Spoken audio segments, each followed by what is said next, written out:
Okay, welcome back to another episode of Slice of Life. Okay, and it's a Monday series of inventory, and I'm kind of miffed. I got pissed off. All right, I just tried to record and took an hour to get back on track because everything crashed and I lost it. File got corrupted.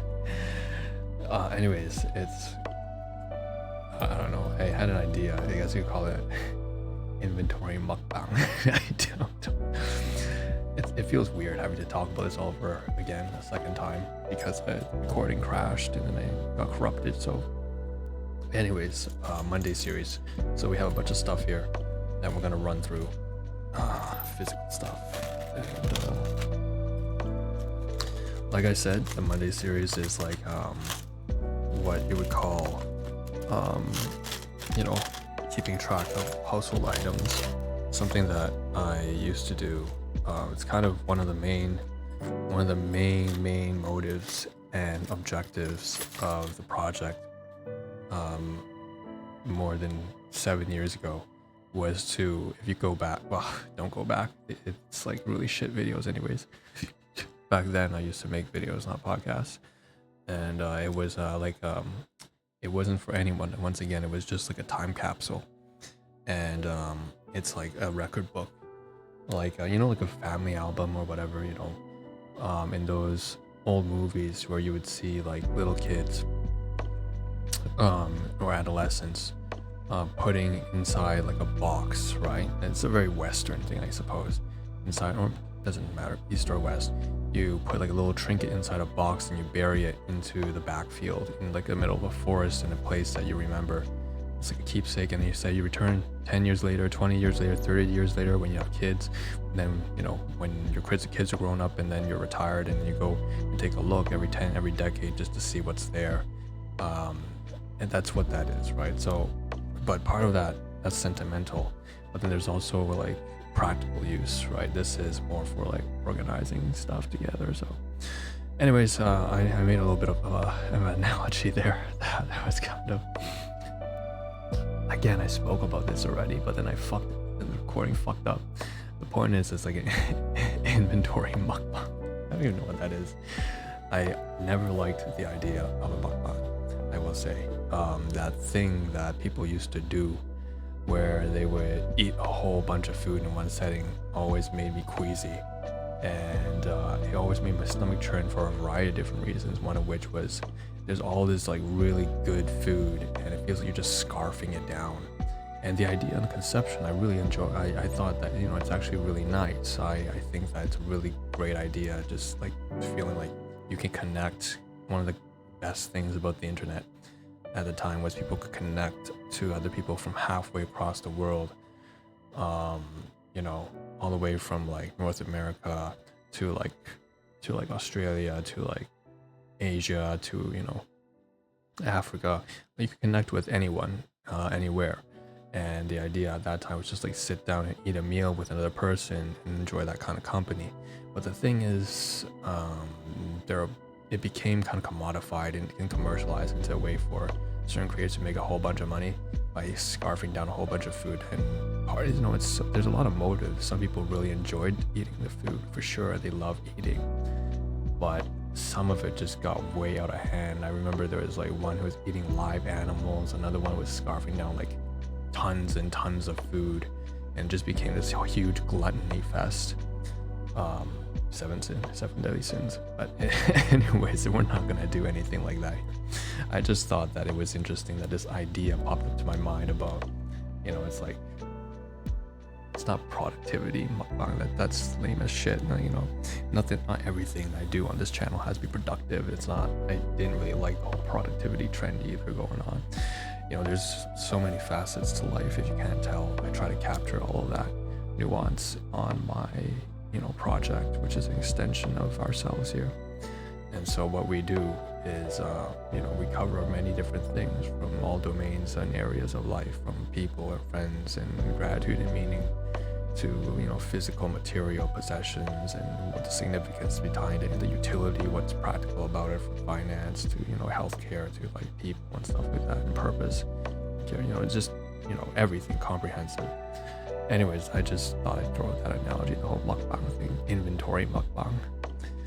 So, yeah. And another analogy to use is PI, so perpetual inventory. You know, if you're working for retail or for the industry, you know, every year when you're working, your manager and your colleagues will eventually come to a point, usually at the end of the year, you've got to keep track of all the inventory and parts and, you know, the SKUs for all the items and parts, because you're budgeting and accounting for all of the cost expenditures of the business. So, I mean, this is a household thing, right? But, you know, same thing. So here we go. Let's get started. This is all items purchased from a dollar store that is pending upload. It should be ready for it's already uploaded. It's pending the pre-scheduled date and time of release, which is probably within the next 1 or 2, 3 weeks. It was when I had a really great trip over to Gerrard Square. If you live in this city, you may know, but it's on the east side, and you know, it was a lot of fun. It was a lot of fun because I went there and I got to see not familiar faces, but just different people and new stores that popped up. And even though there were new stores and new people, there was a lot of reminiscence and nostalgia. It's just stepping back into that same mall. The mall didn't really change all too much in terms of its structure and its layout. Like the food court was still there. I think the egg statue is gone now, but anyways, so I went to the second floor, which is like largely renovated. There's like Planet Fitness, and it's, you know, like 3 stories high and everything. And I went to see this dollar store, this home and pop dollar store. And I talked about my, like, you know, the people-to-people interactions I had there on that episode. So that's going to be up in like the next couple of weeks or so, I believe. But here's the physical component of that experience. Those were the people and experiences and the gratuity and, you know, the positive experience. And then now we're going to be covering like the physical stuff. Okay, so material stuff. And so let's just get started off with this chain here. So probably the most interesting one that we started off with is it's just a very basic generic dog leash, right? Metal chains, and you can't tell, there's like, if I can, there we go, you can probably hear it jangling. There's also the red handle onto the side there. Okay. So there we go.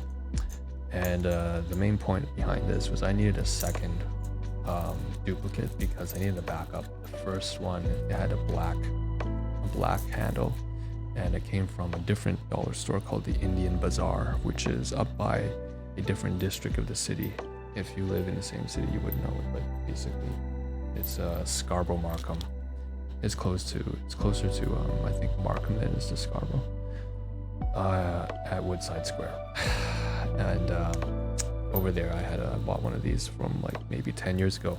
At the time I used to volunteer by shopping groceries, so I had 3 clients, and again these clients eventually became a lot like my friends. Like one of them was like late 70s, another was 80 something years old, and the other one that I still am in touch with, but he's going through a difficult time right now. I think he may have been hospitalized for a moment, so it's kind of severe. But again, privacy confidentially, no names mentioned. Long story short, the oldest one is like 90 something, okay, with his wife. He's still trying to take care of his wife.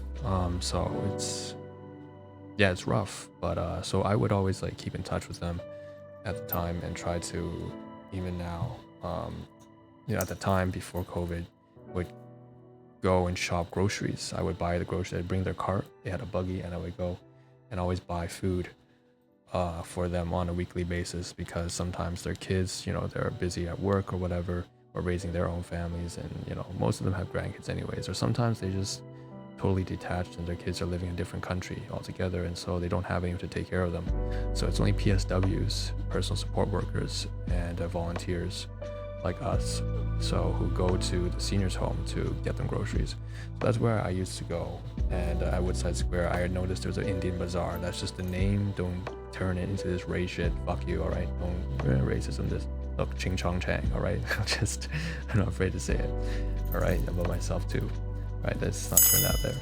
It's just the name. The name is Indian Bazaar. That's the name of the store, all right? So I would go there, and there was this dog leash with black handle, and I bought it because it was very useful, and I use this for a lot of different reasons. So now we have a backup copy, right? We have 2 chains now. two chains. Okay, I didn't mean for that. That just kind of came out of nowhere. I'm not talking hip hop, but yeah, bars. All right, so we have a little clip here, right? And there's a lot of different reasons why I use this chains. There's symbolic reasons. It represents a lot to me. I keep it with me actually every time I walk out now. There's something I actually wear along. I strap it with me whenever I go out. But there are other practical reasons for it outside of symbolic and representative reasons. It's very useful actually. In terms of personally speaking, I find it to be very useful. So I'll put this down. It's like a long line of spaghetti. Okay. So that's something that's okay. If you can't tell, I'm having a hard time like recording this because I have to hold this stuff. That's why I sound very jittery. Is because this entire recording, I'm holding shit with both my hands. And so if you ever know, it's like when you're doing some kind of like fitness thing, when you're at the gym and you're holding on to shit and you're still trying to talk, you're still trying to think, and you're delivering performance while like balancing things with your hands and your legs. So I can't be like as calm as I would in a different series. Usually these series, I'm either I overcompensate and then I sound like a robot because I become so monotone and so dead boring, or I sound kind of neurotic because like I'm holding shit 24/7 and it's annoying. It's really fucking annoying and it's tiresome. It's light, but you gotta hold this for the entire like 20 minutes or so. While still talking, while still thinking about it. So here's the next item. This is very obvious. It's just a wrench, and it's also awkward, right? I'm like holding my mic is right here. I have to make sure I don't hit the ring light or whatever. It's really, really awkward setup right now. So we have a wrench, and it says drop forged. On the back here it says 19. I don't know if that means 19 inches, maybe 19 centimeters long, I presume. Obviously this is the reason why I would purchase this pretty obvious, right? It's like I don't believe that in my toolkit I have a single wrench. Let me think about that. Yeah, it's true. I really just don't have a wrench. That's really weird, I have a lot of tools, right, in your toolbox for repairing, the ceiling or the plumbing or the cabinetry, general handiwork.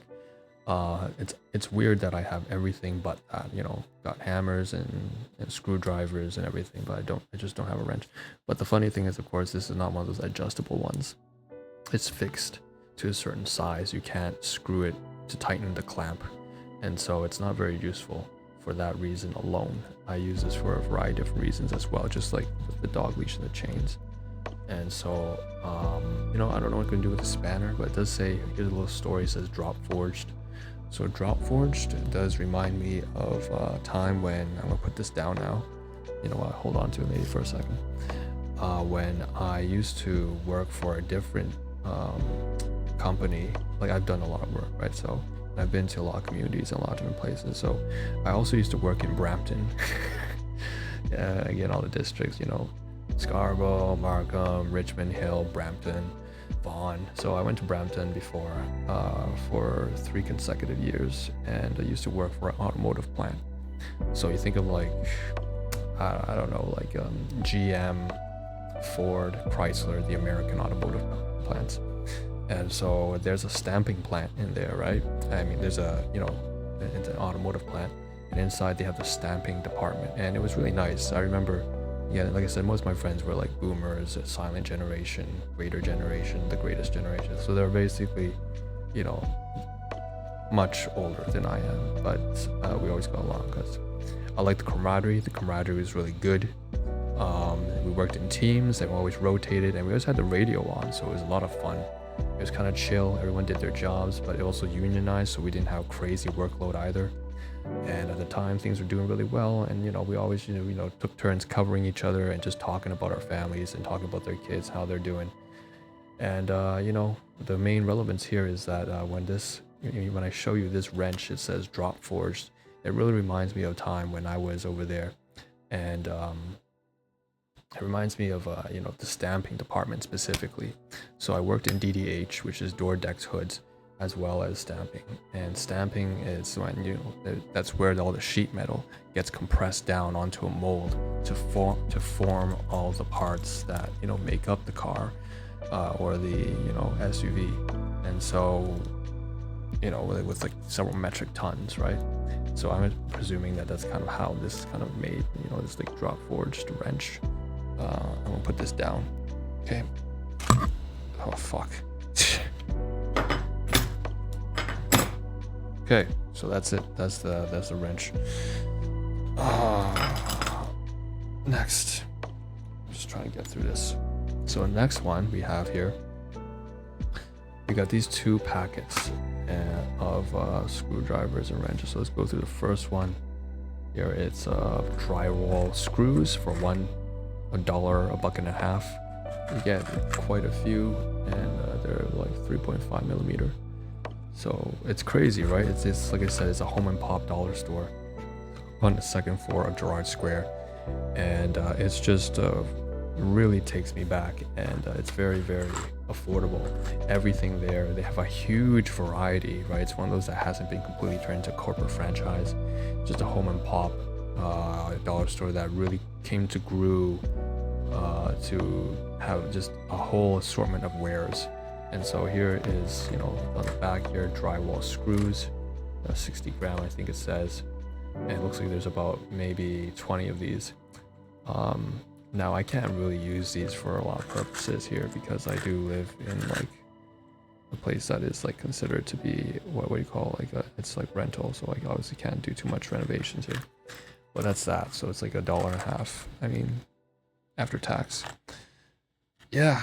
So I don't have actually enough screws in my toolbox. So I wanted next one here is very straightforward. Same thing, really, like the same thing. $1.25. Insane.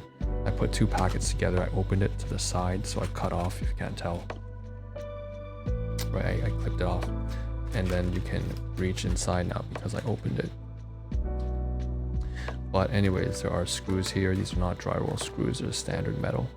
And then on top, there's also the nails that come along with, because I combined two of these packets into one. Okay. Again, just more for the toolbox. As I'll be doing something, I'll be building some sort of contraption. Now, I won't elaborate too much on that because it's not likely to be done anytime soon. But the contraption also involves this, and this is so the nails, and then also these steak knives here. So this contraption will be in addition to a variety of security measures that we have built into, like again, just being comprehensive here. Health, medicine, people, purpose, stuff, and then the security. And so we already have cameras. We have multiple cameras. We have 24/7 surveillance. We have like door alarms and here and there, and ways to a security system to get in touch with the company that kind of can alert the authorities. We also have, we're planning on having a toss out escape rope, because out our balcony we're not actually too high off the ground floor. So if there's any fire, we want to have but that's going to be pending. I have to see where I can find a sturdy enough rope that I can tie up onto the balcony, and then but that's in the future. The point is, it's going to be one of those things, right? It's going to be for, I wouldn't say was it an intimidation. No, it's not. Security, not security. It's like deterrent. It's more like a deterrent. But anyways, we're gonna be making use of this. So this is a, can't tell, a dozen steak knives among another batch that I recovered in previous episode from a dollar store. So that's it, steak knives, and they look very, very good quality. You can definitely serve them at a dinner plate with all your friends and everything, but that's not what I'm going to probably use it for.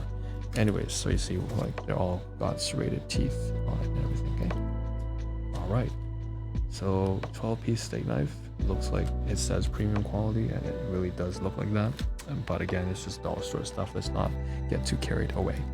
So with that being said, that's kind of everything. It also reminds me of the hobbyists.